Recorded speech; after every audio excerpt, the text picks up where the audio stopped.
Hello my dear students, welcome to my YouTube channel physics by Jitesh Gaur. हम लोग अपने amazing videos की series में चल रहे हैं और अमेजिंग वीडियोस की सीरीज में आप लोगों ने हमें बताया है कि आप लोगों को कैपेसिटर वाला जो टॉपिक है वो थोड़ा सा टफ लगता है।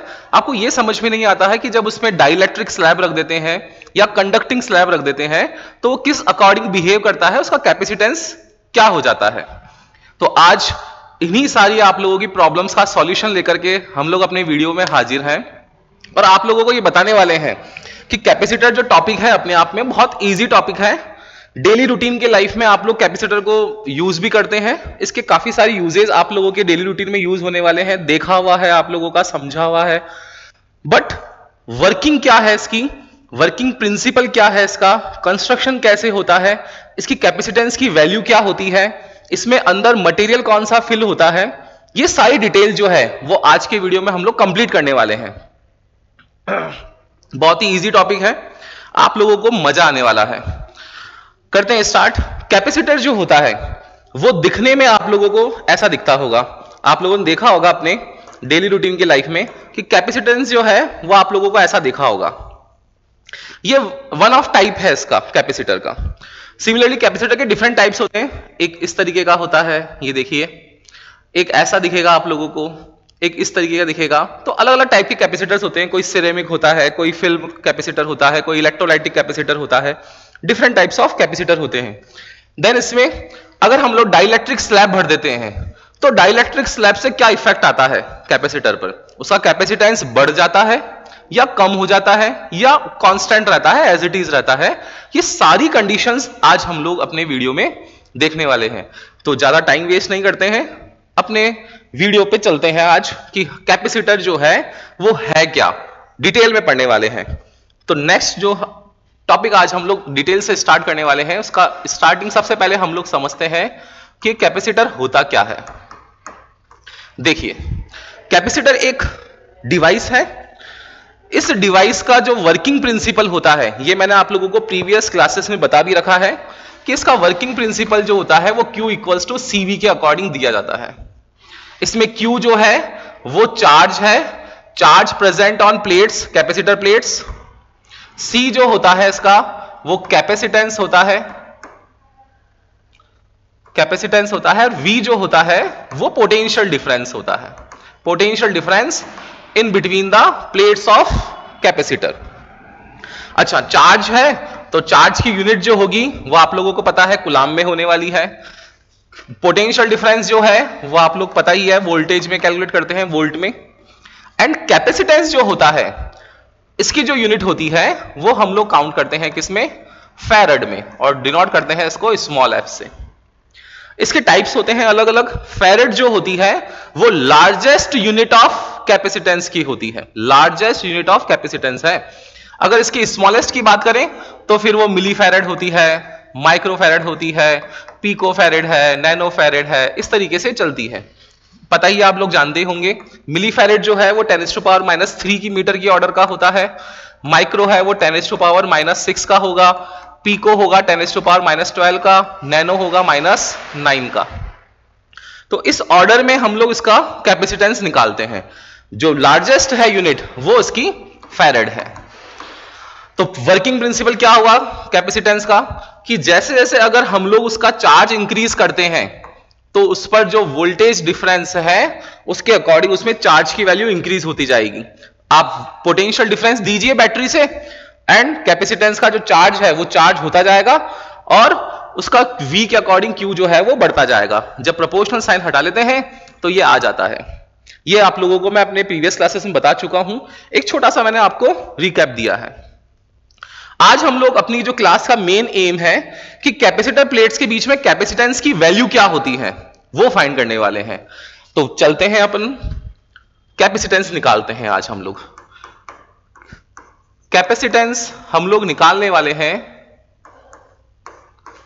किसका, पैरेलल प्लेट कैपेसिटर का। पैरेलल प्लेट कैपेसिटर का टाइप्स होते हैं कैपेसिटर के, एक सिलेंड्रिकल है, स्फेरिकल है, पैरेलल प्लेट है। तो सिलेंड्रिकल और स्फेरिकल जो कैपेसिटर के टाइप हैं वो आप लोगों के सिलेबस में नहीं है, बट पैरेलल प्लेट कैपेसिटर जो है वो आप लोगों की एनसीईआरटी बुक इंक्लूड करती है, और एन नंबर ऑफ क्वेश्चंस जो बनते हैं सीबीएसई में, इवन जेई मेंस और नीट के अंदर भी, वो इसी टॉपिक से बनते हैं, पैरेलल प्लेट कैपेसिटर। तो उसका कैपेसिटेंस क्या होता है, कैसे काउंट करते हैं हम लोग, वो स्टार्ट करते हैं हम लोग। तो मैंने क्या करा है, आज दो प्लेट्स बना ली है, दो पैरेलल प्लेट्स ड्रॉ कर ली है। ये पैरेलल प्लेट्स जो है, इसका अगर एरिया ए है तो इसका भी एरिया क्या होगा, ए ही रहेगा। इसको मैंने बैटरी के एक टर्मिनल से जोड़ लिया, इसको भी बैटरी के एक टर्मिनल से ज्वाइन कर लिया। बैटरी के टर्मिनल से ज्वाइन करने के बाद हम लोग जब चार्ज आता है तो दूसरी जो प्लेट बचती है इसको हम लोग ग्राउंडेड कर देते हैं। तो बेटर है कि हम लोग ये बोलें कि वन प्लेट जो है वो कनेक्टेड है और सेकंड प्लेट जो है वो ग्राउंडेड है। क्या करा हम लोगों ने, जैसे ही इसको बैटरी के पॉजिटिव टर्मिनल से कनेक्ट करते हैं तो यहां पर प्लस क्यू चार्ज आएगा, और ये जो प्लस क्यू चार्ज है वो इस प्लेट पर क्या होगा, स्प्रेड हो जाएगा। फर्स्ट प्लेट से जो सेकंड प्लेट है वो स्मॉल डी डिस्टेंस पर है, स्मॉल डी डिस्टेंस पर अवेलेबल है। आप लोगों ने फर्स्ट चैप्टर जब पढ़ा था इलेक्ट्रोस्टैटिक का first part, electric charge and electric field, उसमें एक टॉपिक पढ़ा था इंडक्शन का। क्या होता है इलेक्ट्रिक इंडक्शन? इलेक्ट्रिक इंडक्शन में होता है कि व्हेन ए प्लेट और व्हेन ए कंडक्टिंग प्लेट और when a conducting object is present at a certain distance from the another charge object. देखिए है क्या, ये अनचार्ज है, चार्ज ऑब्जेक्ट जो है उससे एक सर्टेन डिस्टेंस पर अवेलेबल है, तो विदाउट टचिंग इट्स सरफेस, जो अनचार्ज है उसकी सरफेस को बिना टच किए यहां से ऑपोजिट पोलैरिटी का चार्ज जो है वो जनरेट कर दें। किस प्लेट पर? अनदर प्लेट पर। इसको बोलते हैं इंडक्शन। तो मैं अगर इसको डिफाइन की फॉर्म में लिखना चाहूं या बोलना चाहूं तो क्या बोलेंगे हम लोग, generation of opposite polarity charge without touching the surface is known as induction. तो यहां पर ये इसका अपोजिट पोलैरिटी का चार्ज जनरेट होगा। अब अपोजिट पोलैरिटी क्या होगी, पॉजिटिव है तो नेगेटिव आएगी, तो इस प्लेट के एक तरफ जो होगा नेगेटिव होगा और दूसरी तरफ है वो पॉजिटिव है। पॉजिटिव होगा हम लोग क्या कर दिया यहां पर, ग्राउंडेड। तो ग्राउंडेड होने की वजह से सारा पॉजिटिव चार्ज ग्राउंड के साथ हो जाएगा, न्यूट्रल हो जाएगा, और यहां पर जो है वो नेगेटिव चार्ज जो है वो आप लोगों का देखने को मिलेगा। तो एक तरफ हो गया प्लेट पर पॉजिटिव चार्ज, दूसरी तरफ हो गया प्लेट पर नेगेटिव चार्ज, और पॉजिटिव और नेगेटिव होने की वजह से इनके बीच में एक पोटेंशियल डिफरेंस क्रिएट होगा। एक V प्लस है, एक V माइनस है, और V प्लस और V माइनस के बीच में पोटेंशियल डिफरेंस क्रिएट हो गया। इस पोटेंशियल डिफरेंस जो है वो D डिस्टेंस पे हुआ है। तो सेकंड चैप्टर में ही हम लोगों ने एक रिलेशन और पढ़ा था, पोटेंशियल ग्रेडियंट वाला। क्या पढ़ चुके हैं हम लोग कि जो इलेक्ट्रिक फील्ड होता है वो माइनस dV/dr होता है, ये पढ़ चुके हैं। यहां नेगेटिव साइन क्या इंडिकेट करता है, नेगेटिव साइन ये इंडिकेट कर रहा है कि पोटेंशियल जिस डायरेक्शन में डिक्रीज हो रहा है, पोटेंशियल जिस डायरेक्शन में डिक्रीज हो रहा है उसी डायरेक्शन में इलेक्ट्रिक फील्ड को काउंट करना है, उसी डायरेक्शन में इलेक्ट्रिक फील्ड के चलना है हम लोगों को। दैट मींस इलेक्ट्रिक फील्ड के डायरेक्शन में चल रहे हैं तो पोटेंशियल की वैल्यू डिक्रीज हो रही होगी। क्लियर है? दैट मींस नेगेटिव सिर्फ एक डायरेक्शन शो कर रहा है। वैल्यू अगर मैग्नीट्यूड फॉर्म में देखी जाए तो कितनी है, dV/dr है। अब इस फॉर्मूले को अगर हम लोग इस डायग्राम के अकॉर्डिंग इंप्लीमेंट करना चाहें तो dV जो है वो पोटेंशियल डिफरेंस है इन दोनों प्लेट्स के बीच में। हमारे कैपेसिटर के कॉन्सेप्ट में हम लोग पोटेंशियल डिफरेंस क्या माना है, V। इन प्लेट्स के बीच में डिस्टेंस कितनी है, यहां dr है, यहां पे हम लोगों के पास कितनी दे रखी है, d। That means electric field का एक फॉर्मूला हो गया E = V/d। पहला तो ये कॉन्सेप्ट क्लियर हुआ होगा आप लोगों को। दूसरी चीज, ये इलेक्ट्रिक फील्ड प्रेजेंट कहां होगा, कैपेसिटर प्लेट्स के इन बिटवीन होगा, साइड्स में होगा, या इस वाली साइड पे होगा, ये देखना पड़ेगा हम लोगों को। और इलेक्ट्रिक फील्ड निकालने का एक फुल प्रूफ मेथड मैंने आप लोगों को शुरुआत से दे रखा है कि जिस भी पॉइंट पर इलेक्ट्रिक फील्ड निकालना होता है उस पॉइंट पर टेस्ट चार्ज को अज्यूम करते हैं एंड डायरेक्शन निकालते हैं। तो देखिए, अगर मैं आप लोगों से बोलूं कि लेट्स से एक पॉइंट है यहां पर, इस पॉइंट ए पर मुझे क्या निकालना है, पोटेंशियल डिफरेंस के लिए इलेक्ट्रिक फील्ड की कैलकुलेशन करनी है कि इलेक्ट्रिक फील्ड कितना होगा। तो इलेक्ट्रिक फील्ड देखिए, मुझे क्या करना पड़ेगा बेटा, एक टेस्ट चार्ज को अज्यूम करना पड़ेगा। ये पॉजिटिव है, ये पॉजिटिव है, एक दूसरे को क्या करेंगे, रिपेल करेंगे। ये नेगेटिव है, ये पॉजिटिव, एक दूसरे को अट्रैक्ट करेंगे। देखिए, तो इलेक्ट्रिक फील्ड आप लोगों को ऐसा दिख रहा है क्या कि ये ऑपोजिट डायरेक्शन में है। और जब ऑपोजिट डायरेक्शन में हुआ तो नेट इलेक्ट्रिक फील्ड कितना होगा? आप लोगों के मन जवाब दे रहा होगा कि sir net electric field outside the plate जो है वो 0 हो जाएगा। सिमिलर केस राइट साइड में भी होगा। लेट्स से एक पॉइंट है बी, मैंने अज्यूम कर लिया test charge plus q naught, minus वाला क्या करेगा? इसको अट्रैक्ट करेगा, अपने पास बुलाएगा।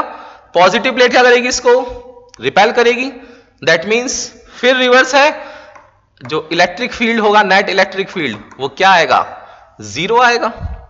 बट अगर हम लोग इन बिटवीन की बात करें तो इन बिटवीन ये है कंडीशन। अब इन बिटवीन निकालना है, फिर हम लोगों ने क्या करा? टेस्ट चार्ज को अज्यूम कर लिया।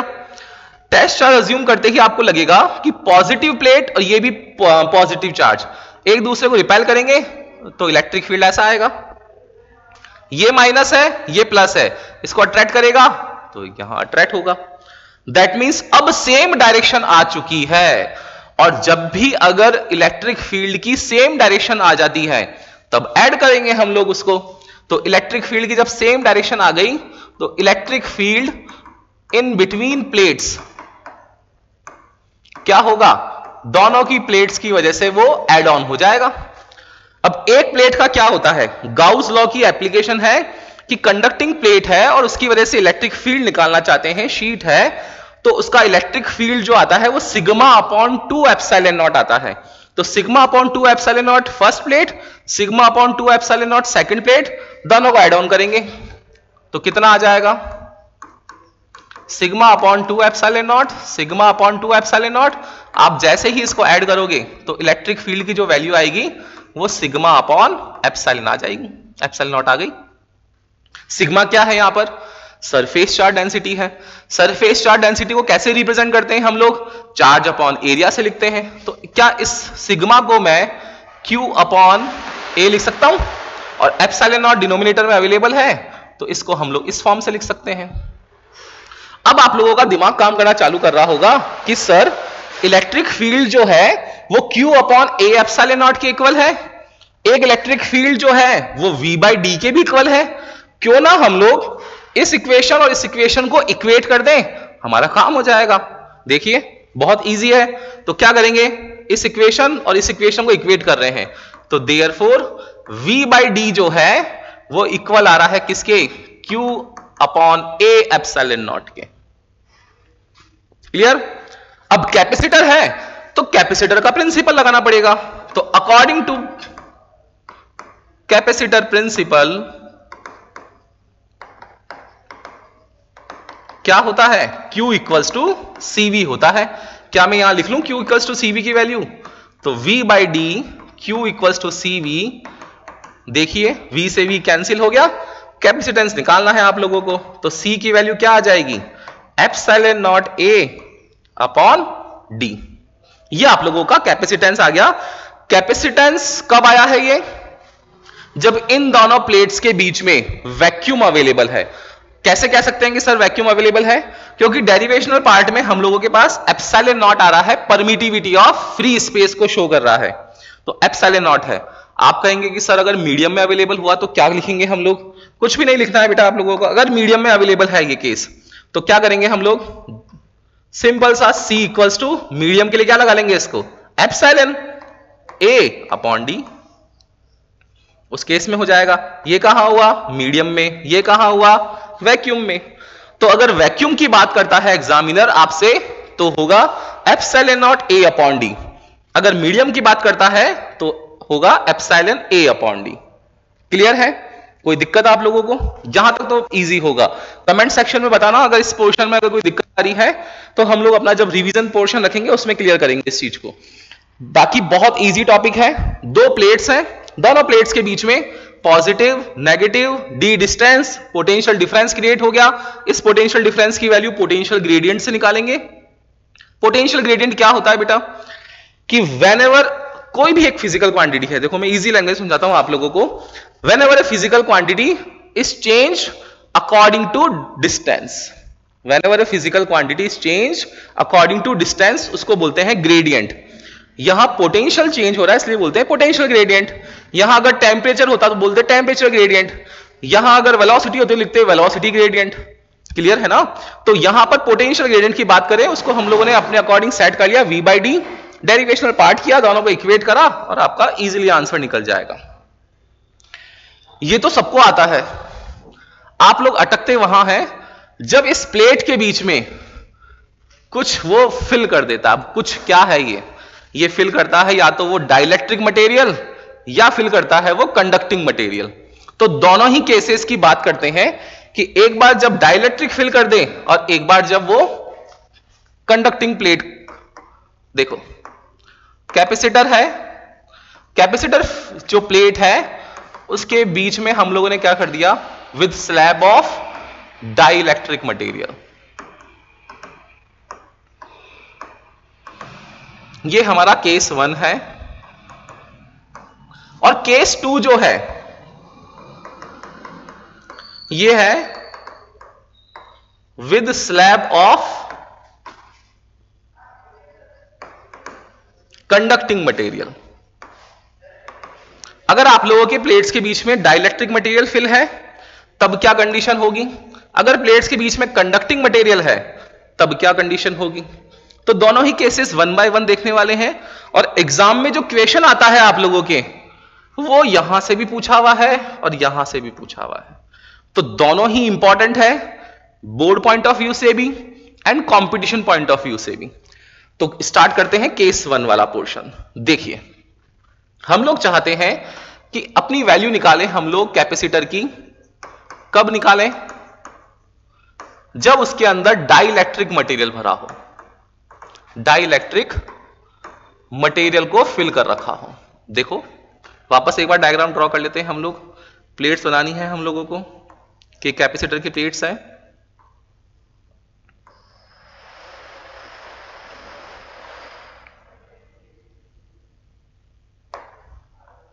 कैपेसिटर के plates positive positive positive, negative negative negative, grounded. ये आप लोगों को समझ में आने लगा होगा। इसका प्लेट का एरिया अगर A है तो इसका भी एरिया A है। इन दोनों प्लेट्स के बीच में जो डिस्टेंस है वो D है। इतना तो आप लोगों को क्लियर है। इस कंडीशन में जो उसका कैपेसिटेंस होता है वो C equals to epsilon not A by D होता है। बट अब इसके बीच में मैंने क्या करा, डाइलेक्ट्रिक मटेरियल फिल कर दिया। अब देखना जैसे ही मैं इसके बीच में डाइलेक्ट्रिक मटेरियल फिल करूंगा, कंडीशन देखिए क्या होगा। मैंने एक डाइलेक्ट्रिक मटेरियल जो है in between these of plates fill कर लिया।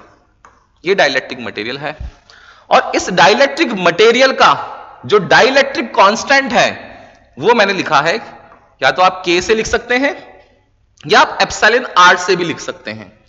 मैंने डाइलेक्ट्रिक कांस्टेंट को रिप्रेजेंट किया है K से। अब क्या होने वाला है, इस डाइलेक्ट्रिक जो स्लैब है इसकी थिकनेस होगी कोई ना कोई। तो लेट्स से इस डाइलेक्ट्रिक स्लैब की थिकनेस मैंने मान ली है कितनी, T है। डाइलेक्ट्रिक मटेरियल एक ऐसा मटेरियल है जो in the presence of electric field, सुनिएगा ध्यान से इस लाइन को, डाइलेक्ट्रिक मटेरियल एक ऐसा मटेरियल होता है जो in the presence of electric field behave करता है as a conductor and in the absence of electric field behave करता है as a insulator, as an insulator. Clear है? ये डाइलेक्ट्रिक मटेरियल है। जैसे ही हम लोगों ने इसको कंडक्टिंग प्लेट्स के बीच में रखा तो कंडक्टिंग प्लेट्स की वजह से इसमें एक पोलराइजेशन होता है जिसको बोलते हैं डाइलेक्ट्रिक पोलराइजेशन। और डाइलेक्ट्रिक पोलराइजेशन की वजह से यहां पर चार्ज आ जाता है अपोजिट पोलैरिटी का। इस प्लेट पर यहां पर क्या आ जाएगा, नेगेटिव नेगेटिव नेगेटिव नेगेटिव, और यहां पर क्या आ जाएगा, पॉजिटिव पॉजिटिव पॉजिटिव। एक तरफ माइनस एक तरफ प्लस। अब आप बोलेंगे कि सर अंदर अगर डाइलेक्ट्रिक के चार्ज आ गया तो इलेक्ट्रिक फील्ड सेटअप होना चाहिए। बिल्कुल सही सोच रहे हैं आप लोग। यहां पर एक इलेक्ट्रिक फील्ड सेटअप होगा, electric field due to dielectric polarization. Word याद रखिएगा, डाइलेक्ट्रिक पोलराइजेशन। और हम लोगों को पता ही है कि जो आउटर इलेक्ट्रिक फील्ड होता है वो पॉजिटिव टू नेगेटिव है, ई नॉट। तो अगर मैं आपको इस केस में कहूं कि नेट इलेक्ट्रिक फील्ड बताइए तो आप लोग क्या बोलेंगे कि जो ई नेट आएगा हमारा, आप बोलेंगे सर जो एक्सटर्नल इलेक्ट्रिक फील्ड है ई नॉट, उसमें से जो इनसाइड वाला है पोलराइजेशन उसको क्या कर लीजिए, माइनस कर लीजिए। अगर हम लोग ई नेट की बात करें तो बाहर वाला कैसा है, राइट साइड में, अंदर वाला कैसा है, लेफ्ट साइड में, तो इलेक्ट्रिक फील्ड जो नेट इलेक्ट्रिक फील्ड होगा वो इन दोनों का माइनस होगा। आउटर इलेक्ट्रिक फील्ड ज्यादा है इसलिए हम लोगों ने ग्रेटर में से लेसर को माइनस करा है चेंज निकालने के लिए। अब देखिए अब होने क्या वाला है, जैसे ही इलेक्ट्रिक फील्ड में हम लोगों ने इस केस को रखा तो ये वाला जो इलेक्ट्रिक फील्ड है वो शो करेगा किस चीज को, आउटर को, ये वाला कर रहा है प्लेट वाले को। तो आप बोलेंगे कि सर एक आउटर प्लेट प्लस की एक आउटर प्लेट माइनस की तो पोटेंशियल डिफरेंस क्रिएट होगा। इस पोटेंशियल डिफरेंस की वैल्यू क्या होगी ये देखते हैं। तो स्टार्ट करते हैं डेरिवेशनल पार्ट कि पोटेंशियल डिफरेंस क्या होगा in between plates. Potential difference in between plates when dielectric slab is present inside the capacitor. क्या होगा, पोटेंशियल डिफरेंस निकालना चाहते हैं। अभी अभी हम लोगों ने एक फॉर्मूला देखा था कि जो E होता है वो V बाई डी होता है। क्या मैं इस V को लिख सकता हूं क्या ऐसा मल्टीप्लाई करके E इंटू डी, यस और नो, ऐसा लिख सकते हैं हम लोग V equals to E into d. तो देखिए V equals to E into d वाला पोर्शन लिखना है। अब यहां पर दो इलेक्ट्रिक फील्ड है, एक इलेक्ट्रिक फील्ड है E नॉट, वो कहां कहां का है, ये जो इलेक्ट्रिक फील्ड है E नॉट वो इधर आउटर मोस्ट जो दोनों पोर्शन है स्लैब के दोनों तरफ के पोर्शन जो है उनके लिए है E नॉट, और जो अंदर है उसके लिए कौन सा है EP लिख रखा है हम लोगों ने। तो दोनों इलेक्ट्रिक फील्ड की बात कर रहे हैं हम लोग। ये जो इलेक्ट्रिक फील्ड है ये T थिकनेस के लिए है, और जो आउटर मोस्ट वाला है E not external electric field जिसकी बात कर रहे हैं हम लोग वो किसके लिए है। आप बोलेंगे सर टोटल D है, इस D में से अगर T को माइनस कर लें तो जो रिमेनिंग पार्ट आएगा लेफ्ट वाला और राइट वाला ये D माइनस T वाला होगा। तो इस अकॉर्डिंग क्या आएगा formula, V equals to E into d के अकॉर्डिंग। E की वैल्यू क्या है एक्सटर्नल इलेक्ट्रिक फील्ड के लिए E नॉट, किसके लिए है ये पोर्शन, D में से T को माइनस कर रहे हैं तो D माइनस T के लिए है। सेकंड कौन सा लिखना चाह रहे हैं, अंदर वाला, कितना है अंदर वाले का, आप बोलेंगे सर EP है, इसकी कितनी थिकनेस है D के अकॉर्डिंग, यहां बोले T है सर। फॉर्मूला आ गया E not D minus T plus EP into T। Clear है। एक फर्स्ट चैप्टर में आप लोगों ने एक चीज और पढ़ी थी, ये सेकंड चैप्टर की इलेक्ट्रोस्टैटिक की, इस फर्स्ट चैप्टर की देखो क्या है। आप लोगों ने पढ़ा था कि जो डाइलेक्ट्रिक कांस्टेंट होता है, जो डाइलेक्ट्रिक कांस्टेंट होता है K, वो रेशो होता है, किसका रेशो होता है, जो इलेक्ट्रिक फील्ड है वैक्यूम में और जो इलेक्ट्रिक फील्ड है मीडियम में। यहां मीडियम में कितना है EP, तो K इक्वल्स टू क्या आएगा E नॉट बाई EP। अगर मैं EP की बात करूं तो कितना आ जाएगा E not by K,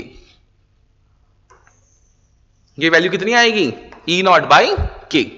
EP की लिख दें हम लोग तो V इक्वल्स टू आएगा E not D minus T plus इसकी जगह लिखेंगे हम लोग E नॉट बाई K, यहां से लिखा हम लोगों ने मल्टीप्लाइड बाय T, इजीली लिख दिया हम लोगों ने, कोई दिक्कत ही नहीं है हमें यहां पर। अब E नॉट जो है वो कॉमन दिख रहा है, बाहर ले लें हम लोग इसको, तो पीछे वाला पोर्शन क्या बच गया remaining part D minus T plus T by K। Electric field अभी अभी देखा था हम लोगों ने, प्लेट्स के बीच में कितना आया था sigma upon 2 epsilon naught, sigma upon 2 epsilon naught add on होकर के सिग्मा अपॉन एप्सिलॉन नॉट। मैं यहां ही लिख रहा हूं वो value sigma upon epsilon not, bracket में है D minus T plus T by K। Sigma की वैल्यू अब आप लोगों को समझ में आ रहा होगा कि सर चार्ज अपॉन एरिया होता है, ये charge upon area epsilon not, D minus T plus T by K। Capacitor का प्रिंसिपल क्या होता है, because Q equals to CV है, वैल्यू लिख रहा हूं देखो मैं यहां पर, तो CV लिखा मैंने A epsilon not D minus T plus T by K। V से V कैंसिल हो गया, C की वैल्यू आ गई अब आप लोगों के पास में, इसको ऊपर भेज रहे हैं हम लोग न्यूमरेटर में, तो एप्सिलॉन नॉट A डिनोमिनेटर वाला पार्ट आएगा D minus T plus T by K। This is the capacitance of capacitor when dielectric slab is present in between them. Dielectric slab जब प्रेजेंट होगी तब उसका कैपेसिटेंस जो आएगा वो आने वाला है, पहले वाले केस में क्या आया था वैक्यूम था जब epsilon not A upon D, अभी कितना आया है epsilon not A upon D, उसमें से माइनस कर लिया हम लोगों ने किसको T plus T by K को। अगर मैं माइनस कॉमन ले लूं तो ये T minus T by K हो जाएगा। सिंपल सी कॉन्सेप्ट है, बहुत इजीली आप लोगों को समझ में आई होगी। मेन चीज क्या थी यहां पर डेरिवेशनल पार्ट, ये वाला पोर्शन। ये पोर्शन काफी इंपॉर्टेंट है इसका, कि जब पोटेंशियल डिफरेंस लिखना चाहें तो पोटेंशियल डिफरेंस का फॉर्मूला क्या होता है, V equals to E multiplied by D होता है। आउटर इलेक्ट्रिक फील्ड जो है, एक्सटर्नल इलेक्ट्रिक फील्ड, वो E नॉट किसके लिए है, रिमेनिंग पोर्शन जो बच गया D माइनस टी के लिए, ये लिख दिया हमने। अंदर वाला कितना है, EP है, उसकी थिकनेस कितनी है, T है, उसको लिख दिया हम लोगों ने। फर्स्ट चैप्टर के अकॉर्डिंग रेशियो होता है क्या, डाइलेक्ट्रिक कांस्टेंट का, वैक्यूम में अपॉन मीडियम में। अब अगर ये फोर्स होता तो क्या लिखते, F not by F M लिखते। इलेक्ट्रिक फील्ड है तो क्या लिखा, E not by E M लिख दिया। इससे निकाला कि मीडियम वाला इलेक्ट्रिक फील्ड जो होता है ई नॉट बाई के होता है। कैलकुलेशन कर ली, सिंपल सी, आंसर आ गया आप लोगों के पास में। तो केस वन जो था हमारा, केस वन जो था वो आप लोगों को इजीली समझ में आया होगा कि प्लेट्स के बीच में अगर डाइलेक्ट्रिक मटेरियल फिल कर दें तो कैपेसिटेंस पर क्या फर्क आ जाता है। लेकिन अगर मैं आप लोगों से बात करूं कि अब अगर इस प्लेट के बीच में हम लोग कंडक्टिंग मटेरियल फिल कर दें तब क्या सिचुएशन होगी, वो हमारा केस 2 है। तो चलते हैं अपने केस 2 पर। क्या है केस 2, ये देखिए। केस सेकंड है कि वैल्यू ऑफ कैपेसिटेंस निकालनी है हम लोगों को कब, जब कंडक्टिंग प्लेट प्रेजेंट हो या कंडक्टिंग मटेरियल प्रेजेंट हो। इसके लिए क्या कैपेसिटेंस होगा वो निकालते हैं। फिर देखिए, सब आप लोगों को पता है, आप बोलेंगे कि सर 2 प्लेट्स बनानी होती है। अब तो आप लोगों को बहुत इजीली समझ में आने लग गया है, और कैपेसिटर होता क्या है उस पर आप लोगों को ग्रिप आने लग गई होगी। बहुत इजी है, देखो क्या करना है हम लोगों को। यहां पर पॉजिटिव चार्ज आता है, प्लेट पर पॉजिटिव चार्ज स्प्रेड हो जाता है। दूसरी प्लेट होती है, उस पर इंडक्शन की वजह से ऑपोजिट पोलैरिटी का चार्ज जो है वो जनरेट हो जाता है। इन दोनों प्लेट्स के बीच में जो डिस्टेंस है वो d है। दोनों प्लेट्स का जो एरिया है वो सेम है, उसका भी कैपिटल A, इसका भी A। क्या करना है हम लोगों को, इन प्लेट्स के बीच में अब की बार मटेरियल जो फिल करना है वो कैसा करना है, कंडक्टिंग। पहले कैसा कहा था हम लोगों ने, पहले किया था हम लोगों ने डाइलेक्ट्रिक। अब कैसा करना चाह रहे हैं हम लोग, कंडक्टिंग। ये मैंने कंडक्टिंग इसके अंदर फिल कर दिया। कंडक्टर की प्रॉपर्टीज आप लोगों को अच्छे से पता होगी। कंडक्टर की प्रॉपर्टी होती है कि कंडक्टर जितने भी होते हैं वो सब के सब इलेक्ट्रिकली न्यूट्रल होते हैं। आप बोलेंगे सर ऐसा कैसा, इलेक्ट्रिकली न्यूट्रल का मतलब क्या होता है। देखिए, इलेक्ट्रिकली न्यूट्रल वर्ड जो है उसका मीनिंग है कि जो कंडक्टर है उसके अंदर इक्वल नंबर ऑफ पॉजिटिव और equal number of negative charge available हो। इलेक्ट्रिकली न्यूट्रल का मतलब क्या होता है कि उस कंडक्टिंग मटेरियल के inside number of positive charge और number of negative charge equal हो जाए। तो आप बोलेंगे कि अगर सर यहां पर minus minus minus minus minus, देखिए कितने माइनस है यहां पर, 1 2 3 4 5 6, तो यहां पॉजिटिव क्या 6 आएंगे क्या सर, बिल्कुल सही आंसर है आप लोगों का कि यहां पर 6 ही पॉजिटिव आएंगे। दैट मींस ओवरऑल पॉजिटिव और नेगेटिव इक्वल होने की वजह से वहां जो इलेक्ट्रिक फील्ड का सेटअप होता है वो electric field inside electric field होगा पॉजिटिव टू नेगेटिव। बट ये जो फील्ड होता है इलेक्ट्रिक फील्ड वो कितना हो जाता है, 0। क्यों, चार्ज जो है वो इक्वली जनरेट होते हैं। तो इनसाइड इलेक्ट्रिक फील्ड जो है for the T thickness, for the T thickness वो कितना आ गया, 0। और एक्सटर्नल इलेक्ट्रिक फील्ड जो है वो ई नॉट है ही है। वैल्यू निकल जाएगी। अब हमारी क्या निकालेंगे हम लोग, फिर वही पोटेंशियल डिफरेंस निकालना चाहते हैं हम लोग। तो पोटेंशियल डिफरेंस जो V होगा, आप बोलेंगे कि सर अभी फॉर्मूला पढ़ के आए हैं हम लोग कि V का फॉर्मूला होता है E इंटू डी, लिख देते हैं हम लोग। तो V का फॉर्मूला एक्सटर्नल इलेक्ट्रिक फील्ड किसके लिए है, रिमेनिंग पोर्शन, ये वाला एंड ये वाला। देखिए किस पोर्शन के लिए है, D माइनस टी के लिए। तो V इक्वल्स टू क्या आएगा, E not D minus t plus inside electric field EP और थिकनेस इसकी T, बट EP कितना है, 0 है। तो ओवरऑल पोर्शन कितना हो गया, ये 0 हो गया।